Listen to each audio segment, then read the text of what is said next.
আচ্ছা, তুমি এই বৃষ্টির মধ্যে ভিজে ভিজে ভ্যান চালিয়ে কষ্ট করছো কার জন্য? ঘরে আমার মা আছে, ভাই আছে, বউ আছে। তুমি কদিন ছদ্মবেশ ধরে লুকিয়ে থাকো, আমি তোমার বাড়িতে খবর দিয়ে দিচ্ছি তুমি মরে গেছো। তারপর দেখবে কে তোমাকে কতটা ভালোবাসে। আচ্ছা ঠিক আছে, আমি ছদ্মবেশ ধরে লুকিয়ে যাচ্ছি। ওই আমার ভাই আসছে, তুমি ওকে বলে দেবে আমি মারা গেছি। ঠিক আছে। এই যে হ্যাঁ, বলুন। তোমার দাদা গাড়ি অ্যাক্সিডেন্টে মারা গেছে, তার বডিটাও খুঁজে পাওয়া যাচ্ছে না। মা বৌদি বৌদি বিয়ের আগে আপনি কি বলেছিলেন মা, যে এ বাড়িতে আসলে কোনোদিন আমার চোখের জল ফেলতে দেবেন না? তুমি কেঁদো না বৌদি, আমি তোমাকে বিয়ে করব। বুবুল, মহেশ মহেশ, বলছি অনেকদিন তো হয়ে গেল, এবার যাও বাড়িতে গিয়ে দেখো কি অবস্থা। ঠিক বলেছো। আমিও যাই। বড়বউ বসো। বুবুন, মহেশ তোদের জন্য কি না করেছে বল, আর তোরা বিয়েটা করে নিচ্ছিস। কিন্তু মা, তাহলে আমার যৌবনটা কি বৃথা যাবে?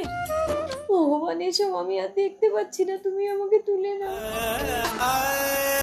নমো নমো। বিষ্ণু।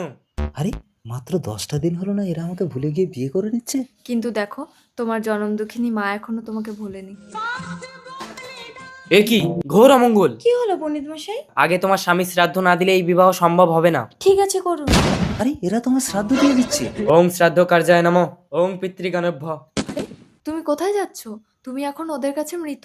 তোমাকে দেখলেই ওরা ভূত ভেবে জীবন্ত পুড়িয়ে দেবে। শ্রাদ্ধ সম্পন্ন হয়েছে, এবার বিবাহ। মহেশ, মহেশ, তুই কোথায় ছিলি বাবা? ভূত! নাও ভূত নাও, মরেনি। এ কি তুমি? হ্যাঁ, তোমাদেরকে পরীক্ষা করার জন্য আমি সেদিন বলেছিলাম তোমার দাদা মরে গেছে। মহেশ, আমাকে ক্ষমা করে দাও স্বামী। মতে, তোমাকে আমি ভীষণ ভালোবাসতাম। আর ভাই, তোকে আমি নিজের সন্তানের মতো কোলে করে মানুষ করেছিলাম। স্বামী, দাদা। জীবন্ত মানুষের শ্রাদ্ধ দিয়ে দিলে সে কখনো বাঁচে না। বিলম্ব না করে বিবাহটা সেরে নাও, নইলে অমঙ্গল হবে।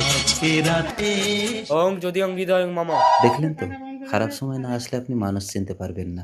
বলুন তো, এই গল্পটিতে আমি কে?